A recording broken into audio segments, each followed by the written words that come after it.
ಹೆಂಗಂತಿದ್ದು ಕನಕಪುರ?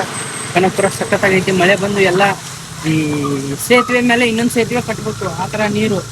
ಏನು ಮಾಡೋದು ಸ್ವಾಮಿ? ನಾವು ಇವತ್ತು ಎಲ್ಲಿ ಹೋಗ್ತಾ ಇದ್ದೀವಿ? ಬಟ್ಟೆ ಅಂಗಡಿ ಹೋಗ್ತಾ ಇದ್ದೀವಿ. ಬಟ್ಟೆ ಅಂಗಡಿ ಅಲ್ಲ, ಇಲ್ಲ ಹಿಂಗೆ ಬಟ್ಟೆ ಅಂಗಡಿ ಎಲ್ಲ ಬಟ್ಟೆ ಕೊಟ್ಟಿದ್ವಿ, ಅದನ್ನ ಇಸ್ಕೊಬರಕಂತ ಹೋಗ್ತಿದ್ವಿ. ಅದು ನೋಡ್ರಿ ಎಷ್ಟೊಂದು ಟ್ರಾಫಿಕ್ ಆಗೈತೆ ಅಂತ ಹೋಗಕ್ಕೆ ಫುಲ್ ಟ್ರಾಫಿಕ್ ಜಾಮ್. ನೋಡ್ರಿ ಎಷ್ಟೊಂದು ಆಗೈತೆ ಅಂತ. ಸಖತ್ತಾಗೈತಲ್ಲ ಇದು ಕ್ಲೌಡ್. ಮೋಡಗಳು ನೋಡಿ ಎಷ್ಟು ಚಂದ ಚಂದ ಕಾಣತಾವ. ಇಲ್ಲೇನಾದ್ರೂ ಹಬ್ಬಗಳು ಬತ್ತು ಅಂತಂದ್ರೆ ಇಷ್ಟೊಂದು ಟ್ರಾಫಿಕ್ ಆಗ್ಬಿಡ್ತದೆ. ಇಲ್ಲಿ ಹೊಸ್ದಾಗೊಂದು ಸೇತುವೆ ಮಾಡ್ದವ್ರೆ, ಅರ್ಕಾವತಿ ಸೇತುವೆ. ವೆದರ್ ನೋಡಿ ಎಷ್ಟೊಂದು ಚೆನ್ನಾಗೈತೆ ಅಂತ. ಆಮೇಲೆ ಇನ್ನೂ ಅರ್ಕಾವತಿ ಹತ್ರ ಹೂವಿನ ಮಾರ್ಕೆಟ್ ಹತ್ರ ಅಂತೂ ಫುಲ್ಲು ಜಾಗನೇ ಇಲ್ಲ, ಅಲ್ಲಿ ಗಾಡಿಗಳಂತೂ ಹೋಗೋಕ್ಕೆ ಆಗೋದಿಲ್ಲ. ಓನ್ಲಿ 2 ವೀಲರ್ಸ್ ಮಾತ್ರ ಬಿಡ್ತಾವ್ರೆ, 4 ವೀಲರ್ಸ್ ಬಿಡ್ತಾ ಇಲ್ಲ. ಹೆಂಗಂತಿದ್ದು ಕನಕಪುರ?